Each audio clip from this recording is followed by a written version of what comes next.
कुलूसियों 4 का 2 वचन।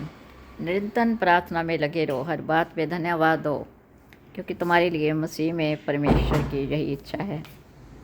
प्रभु कहते हैं निरंतर प्रार्थना में लगे रहो, हर बात में धन्यवाद दो, क्योंकि तुम्हारे लिए मसीह में प्रभु यीशु मसीह की यही इच्छा है। Hallelujah. Thank you Jesus, thank you lord Jesus, glory Jesus, thank you Jesus. सच्चे खुदावंद आपकी तारीफ, आपके नाम के जय जयकार हो। महान सामर्थ्य पिता परमेश्वर, आज के सुंदर समय के लिए जो आपने जो हमें ये पल दिया, परमेश्वर तेरा क्यों जी। Thank you lord Jesus, thank you Jesus. आमीन। जय मसीह की।